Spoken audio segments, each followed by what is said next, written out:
From chronic pain to sports injuries, get Asia's leading joint care under one roof. Your journey to mobility starts at Sunshine Bone and Joint Institute by Kim's Sunshine Hospital, Gachibowli or Begumpe. Book your consultation today.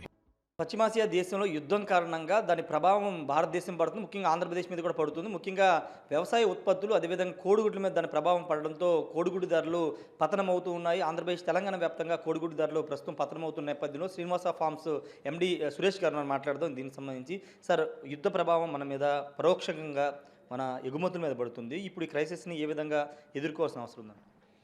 అంటే ఇప్పుడు ఎక్కువ ఒమాన్కి, దుబాయ్కి వెళ్తున్నాయండి. ఒక దగ్గర సుమారుగా ఒక 30-40 లక్షల గుడ్లు రోజుకి ఎక్కువ తమిళనాడు నుంచే వెళ్తున్నాయి.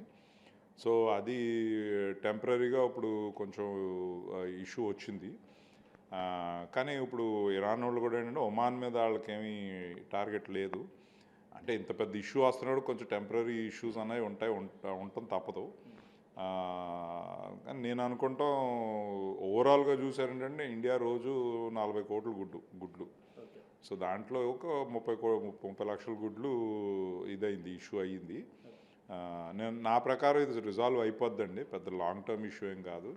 మధ్యలో సౌదీది కూడా ఏదో న్యూస్ వచ్చింది, అసలు సౌదీకి మనం ఏం పంపిస్తలేదు. సో అది కూడా వాళ్ళు అంటే ఇది వార్ అవ్వకముందు స్టార్ట్ చేసింది. అది కూడా కొంచెం జియో పాలిటిక్స్ ఇష్యూ వల్ల యాక్చువల్ సౌదీ అండ్ లోకల్ ఫార్మర్స్ని ప్రొటెక్ట్ చేసుకుంటానికి చేస్తున్నారు అది. కానీ నేను అనుకుంటా అది కూడా ఇప్పుడు అంటే దాంట్లో ఆపర్చునిటీ కూడా ఉంది మనకి. కొంచెం హై క్వాలిటీ ఎగ్స్, కొంచెం క్వాలిటీ మీద ఫోకస్ చేసుకుంటే మంచి ఎక్స్పోర్ట్ ఆపర్చునిటీ అయితే ఉంది. సో ఇలాంటి ఇంకా టెంపరీ ఇష్యూస్ ఉంటాయిలేండి అప్పుడప్పుడు. అంటే ఒకవైపున ట్రంప్ దాదాపు సెప్టెంబర్ వరకు యుద్ధం కంటిన్యూ చేస్తాను ఒక స్టేట్మెంట్ పాస్ చేస్తున్న నేపథ్యంలో కొంత రైతుల్లో కూడా ఒక గందరగోళం కనబడుతుంది. క్రైసిస్ ఇంకెన్ని రోజులు ఉంటుంది ఏంటనే దానిపైన అంటే ఇప్పుడు యుద్ధం సాగినాయండి. ఒకటి నేను అనుకుంటా కామర్స్ అయితే ఆగదు. ఎందుకంటే మనం ఇదేమి ఎయిర్ క్రాఫ్ట్లో పంపిస్తలేదు, మనం షిప్లో పంపించేది ఇది. అండ్ మోస్ట్లీ ఒమాన్ అవి కూడా చూస్తుంటే మనం గల్ఫ్ ఆఫ్ హార్మూజ్ దాటదు. సో ఇదంతా ఇటు సైడ్ ఉన్నది కాబట్టి నేను అనుకుంటాం ఫిగర్ అవుట్ చేసేసుకుంటారు. అంటే డిస్రప్షన్ అయితే ఉంటుంది, అదేం చిన్న ఇష్యూ కాదు కదా. ఉన్నప్పుడు ఏదో డిస్రప్షన్ ఉంటుంది. ఇప్పుడు మెల్లగా వాళ్ళు ఫిగర్ అవుట్ చేసుకుంటున్నారు, రూటింగ్ మార్చుకుని ఎలా చేసుకోవాలన్నది. మోస్ట్ ఆఫ్ ద గుడ్లు మనం వెళ్ళే ఒమాన్కి, కొన్ని ఖతార్కి వెళ్తాయి, అక్కడ ఇష్యూ అవ్వచ్చు. బట్ అది ఇంటర్నల్గా లోపల నుంచి ఏదో ఇప్పుడు ఫిగర్ అవుట్ చేస్తున్నారు. నేను అనుకుంటే ఇంకో 10 రోజుల్లో sort out most of the problem solve అయిపోద్దని అనుకుంటున్నాను నేను. ఇది మన గుడ్లు వరకు నేను అంటున్నాను, వార్ నాకు తెలియదు. సో బట్ నేను అనుకుంటే ఇది ఒక టెంపరీ హికప్ ఇష్యూ సాల్వ్ అయిపోద్దని అనుకుంటున్నాను. ఒకవేళ ఆల్టర్నేటివ్ మార్గాలు రైతులు ఒకవేళ ఇష్యూ తగ్గకపోతే కనుక రైతులు కోడిగుడ్లు నిల్వ చేసుకోవడానికి అవకాశాలు ఉంటాయి ఏంటి సార్? అంటే మీకు చెప్పాను కదండి, ఇప్పుడు మనం 40 కోట్ల గుడ్లు 30 లక్షలు. సో ఎంత 1% అవుతుందా? 1% కూడా అవుతలేదు. సో అది పెద్ద నెంబర్ ఏం కాదు. ఒకటి డెఫినెట్గా లోకల్ మార్కెట్ స్ట్రాంగ్గా ఉంది, బాగుంది. ఇండియా కన్జంప్షన్ కూడా బాగా పెరుగుతుంది. ఎప్పుడు కూడా మా మెయిన్ మార్కెట్ ఇండియా. సో ఇక్కడ లోకల్ కన్జంప్షన్ బాగా పెరుగుతుంది. స్టోరేజ్ కూడా ఉందిలేండి, అది పెద్ద ఎగ్ స్టోరేజ్ అది కూడా చేస్తున్నారు. కానీ ఒకటి ఏంటంటే హాయిగా అయ్యేది ఒక డిస్రప్షన్ వచ్చింది. సో దానివల్ల కొన్ని రోజులు అప్స్ అండ్ డౌన్స్ ఉంటాయి. అండ్ సమ్మర్లో జనరల్గా కూడా కొంచెం ఈ టైంలో ఎగ్ రేట్స్ తగ్గుతాయి. పండగ అయిన తర్వాత అది ఈ టైంలో ఇప్పుడు అంటే రంజాన్ అయిపోతుందంటే కొంచెం దాని తర్వాత కొంచెం కన్జంప్షన్ తగ్గుతుంది.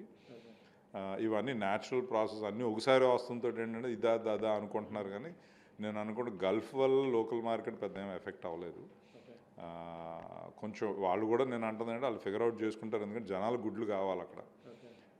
ఇండియాకి ఆల్టర్నేటివ్ ఇంకా మిగతా రూట్లు అసలు ఆగిపోయినాయి. ఉన్న రూట్ ఇది ఒకటే వాళ్ళకి. ఇప్పుడు బ్రెజిల్ నుంచి కానీ ఇంకా మిగతా చోట్ల టర్కీ నుంచి కానీ వచ్చే రూట్స్ అయినా అలాగే మొత్తం ఆగిపోయినాయి. అది అసలు మొత్తం బ్లాక్ అయిపోయినాయి. సో ఉన్న రూట్ ఇది ఒకటే, వాళ్ళు ఫిగర్ అవుట్ చేసుకుంటారు. నేను అనుకుంటాం ఇంకొక 1 వీక్లో సార్ట్అవుట్ అయిపోద్ది.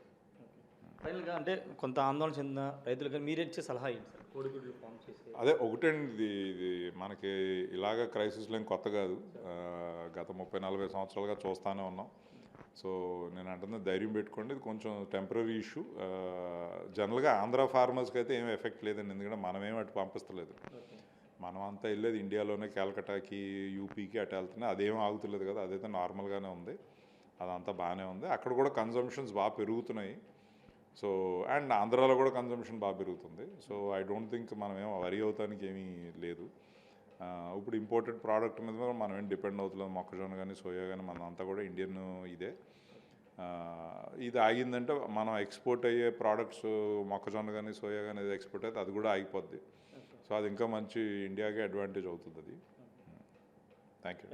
ప్రతి ఒక్కరు ఎంతో ఇష్టంగా తినే కోడిగుడ్డు ధరలు ఇప్పుడు ఒక్కసారిగా పడిపోతూ ఉన్నాయి. మొన్నటి వరకు రూ. 7 ఉన్నటువంటి కోడిగుడ్డు మార్కెట్ ధర ఇప్పుడు ధరలన్నీ పడిపోతున్నటువంటి పరిస్థితి. దీనికి ప్రధాన కారణం గల్ఫ్ దేశాల్లో జరుగుతున్న యుద్ధం. అక్కడ జరుగుతున్న యుద్ధం కారణంగా భారతదేశం ముఖ్యంగా ఆంధ్రప్రదేశ్‌లో కోడిగుడ్డు ధరల మీద కనబడుతుంది.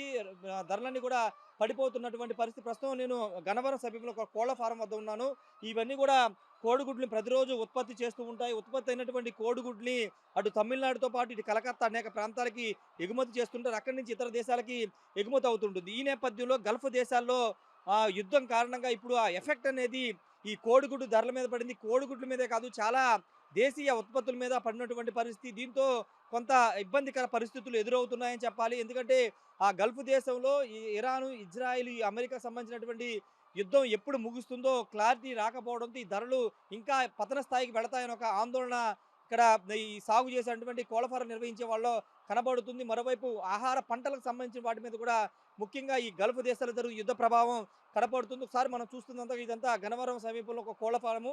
నిత్యం ఇక్కడ కోళ్ళు ఉత్పత్తి కోడి గుడ్ల ఉత్పత్తి జరుగుతుంటుంది. అనేక ప్రాంతాలకు ఎక్స్‌పోర్ట్ కూడా చేస్తారు. ఒకసారి ఇక్కడ దీన్ని నిర్వహించే వాళ్ళున్నారు. వాళ్ళతో మాట్లాడదాము. గతంలో రేట్లు ఎలా ఉన్నాయి? యుద్ధం తర్వాత ప్రస్తుతం రేట్లు ఏ విధంగా తగ్గుముఖం పడుతున్నాయి? ఒకసారి వాళ్ళతో మాట్లాడదాం. దాని ప్రభావంగా ఏదైనా నష్టం జరుగుతుందా? వాళ్ళతో మాట్లాడించే ప్రయత్నం చేద్దాం. అన్న మీ పేరు? నా పేరు అశోక్ రెడ్డి అండి. ఇప్పుడు ఎన్ని సంవత్సరాల నుంచి మీరు ఇది కోళ్ల ఫారం నిర్వహిస్తున్నారు? ఇప్పుడు గల్ఫ్ దేశంలో యుద్ధం కారణంగా రేట్లు తగ్గిపోయాయని చెప్తున్నారు. ఎంత తగ్గినాయి? మేము దాదాపు ఒక 25 ఇయర్స్ నుంచి పౌల్ట్రీ మెయింటైన్ చేస్తున్నాం. జనరల్‌గా మనకి అంతకుముందు పౌల్ట్రీ అంత ఎక్కువ రంగం లేనప్పుడు ఎక్స్‌పాన్షన్ అయినప్పుడు మనకు పౌల్ట్రీ ఏమైందంటే ఎక్స్‌పోర్ట్స్ అయినాయి. ఎక్స్‌పోర్ట్ అయినప్పుడు గల్ఫ్ దేశాలకి most of the eggs Namakkal నుంచి వెళ్తాయి. ఎక్కువ పర్సెంటేజ్ తమిళనాడు నమక్కల్ ఏరియా నుంచి వెళ్తాయి. 2-3% ప్రొడక్షన్ మొత్తం అక్కడ నుంచి వెళ్తుంది. మనకి అటు సైడ్ కలకత్తా, అటు సైడ్ వెస్ట్ బెంగాల్ అటు సైడ్ వెళ్తాయి. ఇప్పుడు అక్కడ స్టాక్ ఆగిపోవడం వల్ల ఆ ఎగ్స్ ఇటు రావడం వల్ల మనకి డిమాండ్ కన్నా ప్రొడక్షన్ ఎక్కువైంది. సో ఈ ప్రొడక్షన్ ఎక్కువైపోవడం వల్ల ఈ డిమాండ్ తక్కువడం, ఎక్స్పోర్ట్స్ ఆగిపోవడం వల్ల, ఆ యుద్ధం వల్ల అక్కడ కంటైనర్ షిప్స్ ఆగిపోవడం, ఎగ్స్ వెళ్ళిపోవడం వల్ల ఆగిపోవడం వల్ల వీటికి బాగా డిమాండ్ పడిపోయింది. ఎగ్స్ రేటు రూ. 5 ఉండాల్సిన కోడిగుడ్డు రేటు గిట్టుబాటు ధర కన్నా తక్కువ 3.20, 3.40 ప్యాకింగ్ నడుస్తుంది. అంటే మొన్నటి వరకు రూ. 5 నడిచిందా కోడిగుడ్డు? రూ. 5 ఒక నెల ముందు రూ. 5 4 టు రూ. 5 దాకా నడిచింది. క్రమేణా కొంచెం తగ్గుకుంటూ సీజన్కి కొంచెం తగ్గుకుంటూ వచ్చింది. కానీ మరీ ఇంత తగ్గదు. ఇప్పుడు మనకి ఉన్న దానికన్నా చాలా తక్కువ దిగువలో ఉంది రేటు. ఇంకా తగ్గొచ్చు అని చెప్పని అంటున్నారు. ఇప్పుడు దీనివల్ల ఇప్పుడు ఒకేసారి ధరలు ఇలా పతనం అవడం వల్ల మీకు ఎంత నష్టం జరిగే అవకాశం? మనకి దాదాపు ప్రొడక్షన్ రూ. 3.74 దాకా పడుతుంది. ప్రొడక్షన్ కాస్ట్ దాదాపు గుడ్డుకొచ్చి రూపాయి దాకా నష్టపోవాల్సి వస్తుంది. రూపాయి పైన నష్టపోవాల్సి వస్తుంది రైతు. ఈ మార్కెట్లో సరుకుల రేటు, సోయా రేటు కానీ ఇవి కూడా అధికంగానే ఉన్నాయి.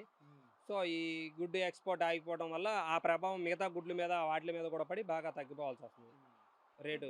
ఆంధ్రప్రదేశ్ నుంచి ఎక్కువగా ఇటు తమిళనాడు నామక్కలతో పాటు కలకత్తాకి ఎక్స్‌పోర్ట్ చేస్తారా? అవును, కలకత్తా, వెస్ట్ బెంగాల్ అటు సైడ్ ఎగ్స్ బాగా వెళ్తాయి. సో ఒక ఏరియా దగ్గర స్టాక్ ఆగిపోయిందంటే మిగతా ఏరియా మొత్తం మీద రిఫ్లెక్ట్ అవుతూ ఉంటుంది ప్రొడక్షన్ కాస్ట్. అది ఇప్పుడు మామూలుగా మీరు ఇక్కడ ఎన్ని కోళ్ల ఫారం నిర్వహిస్తున్నారు? మీకు ఖర్చు ఎంత అవుతుంది? ఇప్పుడు ఈ ధరలు తగ్గడం వల్ల మీరు ఎంత నష్టపోయే అవకాశం ఉంది? దాదాపు మన యూనిట్ వచ్చి లక్ష కోళ్ళ యూనిట్. మన 1,00,000 కోళ్ళ యూనిట్లో ఒక 90,000 ప్రొడక్షన్ ఉన్నాయి. 90,000 ప్రొడక్షన్లో మనకి రోజుకి వచ్చి 80-90% ప్రొడక్షన్ ఉందనుకోండి యావరేజ్గా అటు ఇటుగా. మనం రోజుకి ఒక కోడికి వచ్చి ఒక రూపాయిన్నర పైన లాస్ వస్తుంది. 1,30,000 దాకా లాస్ వస్తుంది. అది ఇప్పుడు వీటి మీద ఏమన్నా అధికారులు మీకు ఏమైనా సూచనలు చేశారా? యుద్ధం కారణంగా కొంత ధరలో పతనమయ్యే అవకాశం ఉంది కాబట్టి ఏమైనా జాగ్రత్తలు తీసుకోమని అలాంటివి ఏమైనా చెప్పారా? మా జాగ్రత్తలు అంటూ ఏముండవు. ఇది రైతు వారీగా కాబట్టి మనం మళ్ళీ అక్కడ యుద్ధం ఆగిపోయి మనకి ఎక్స్పోర్ట్స్ పెరిగితే తప్ప మనకి ఏమన్నా గిట్టుబాటు ధర మీద కొంచెం ఏమైనా లాభం రావడానికి ఏమైనా కుదురుతుంది. ఇది కోళ్ల ఫారం యజమాని చెప్పేది ఏంటంటే మొన్నటి వరకు ఒక నెల రోజుల ముందు వరకు రూ. 5 నడిచింది. కానీ ఇప్పుడు రూ. 3.20, ధర నడుస్తుంది. అది కూడా గల్ఫ్ దేశాల్లో జరుగుతున్న యుద్ధం కారణంగానే చెప్తున్నారు. జనరల్గా ఇప్పుడు ఆంధ్రప్రదేశ్లో ఉత్పత్తి జరిగే ఈ కోడిగుడ్లన్నీ కూడా జనరల్‌గా తమిళనాడులోని నామక్కల్ వెళ్తే అక్కడి నుంచి పోర్టు అక్కడి నుంచి సముద్ర మార్గం ద్వారా ఇతర దేశాలకు ఎక్స్‌పోర్ట్ అవుతూ ఉంటే అదేవిధంగా ఇటు వెస్ట్ బెంగాల్, కలకత్తా ఆ ప్రాంతాల్లో కూడా ఎక్స్‌పోర్ట్ అవుతాయి. ఇప్పుడు రేటు అటు యుద్ధం జరగడం, ఎక్స్‌పోర్ట్ కూడా ఆగిపోవడం, గల్ఫ్ దేశాలకు ఆగిపోతున్న నేపథ్యంలో స్టాక్ ఎక్కడికక్కడ నిలిచిపోతున్న నేపథ్యంలో డిమాండ్ అనేది తగ్గింది కాబట్టి ఇప్పుడు దాని ప్రభావం దీని మీద పడుతుంది. తద్వారా సేల్స్ కూడా పడిపోతున్నటువంటి పరిస్థితి ఉందని చెబుతున్నారు. సాధారణంగా ఇక్కడ దాదాపు 1,00,000 వరకు కోళ్లుంటే దాదాపు 90% అంటే 90,000 వరకు కోడిగుడ్లు ఉత్పత్తి జరుగుతుంది ప్రతిరోజు. వాటి మీద ఒక్కొక్క కోడిగుడ్డు మీద రూపాయిన్నర వరకు తాము నష్టపోతున్నామని ఇక్కడున్నటువంటి కోళ్ల ఫారం నిర్వాహకులైతే చెబుతున్నారు. దీని ప్రభావం ఇంకా ఎక్కువగా ఉండే అవకాశం ఉందని తెలుస్తుంది. ఎందుకంటే యుద్ధం ఎప్పుడు ఆగుతుందో తెలుసు. ఎప్పుడు ఆగుతుందో తెలీదు. ఇంకెన్ని రోజులు కొనసాగుతుందో తెలీదు కాబట్టి దీని ప్రభావం ఇంకా పెరిగే అవకాశం ఉంది. దాని ఇంపాక్ట్ అనేది ఇప్పుడు ఆంధ్రప్రదేశ్‌లోని ఈ కోళ్ల ఉత్పత్తులు, కోడిగుడ్డు ఉత్పత్తుల మీద పడుతున్నటువంటి పరిస్థితి అయితే ఉంది. ఏదేమైనప్పుడు ఒకసారి మనం చూడొచ్చు కోళ్ల ఫారంలో పూర్తిగా కోడిగుడ్డు ఉత్పత్తి అనేది కూడా నిత్యం జరుగుతూనే ఉంటుంది. ప్రతిరోజు కోడిగుడ్డు ఉత్పత్తి జరుగుతున్న నేపథ్యంలో కోడిగుడ్లకు సంబంధించినటువంటి ఉత్పత్తి జరుగుతుంది. కానీ అక్కడ సప్లై అక్కడ డిమాండ్ అనేది లేకపోవడం దాని ప్రభావం అంతా ఇక్కడ పడుతుంది. ముఖ్యంగా ఇతర దేశాల ఎక్స్‌పోర్ట్ అనేది తగ్గిపోవడంతో దేశీయంగా ఇక్కడ ఉత్పత్తి అయ్యే ఈ కోడిగుడ్లన్నీ కూడా ఇక్కడ మన దేశంలోనే అమ్మాల్సిన పరిస్థితి ఏర్పడుతున్న నేపథ్యంలోనే కోడిగుడ్ల ధరలు పతనమవుతున్నాయని చెప్పాలి. అధికారులు కూడా దీని మీద చర్యలు తీసుకోవాలని కోరుతున్నారు. ఎందుకంటే ఒకేసారి ఈ స్థాయిలో పతనం అయితే చాలా నష్టపోతామని చెప్తున్నారు. ఒక ఒక రోజుకు 1,30,000, 1,40,000 వరకు తాము నష్టపోతామని ఇక్కడ కోళ్ల ఫారం నిర్వాహకులు చెప్తున్నారు. ఏదేమైనప్పటికీ ఆంధ్రప్రదేశ్‌లో ముఖ్యంగా గల్ఫ్ దేశాల్లో జరుగుతున్నటువంటి యుద్ధం ఎఫెక్టు ఆంధ్రప్రదేశ్‌లో కోడిగుడ్ల ధరల మీద చాలా ఎక్కువ ప్రభావం చూపుతున్నాయి. దానిలో భాగంగానే దాదాపు రూపాయిన్నర వరకు ఒక్కొక్క కోడిగుడ్డు మీద నష్టపోవాల్సి వస్తుందని కోళ్ల నిర్వహణలో అయితే చెబుతున్న పరిస్థితి ఉంది. కెమెరా పర్సన్ సాయితో రాజేష్, బిగ్ టీవీ, గన్నవరం నుండి.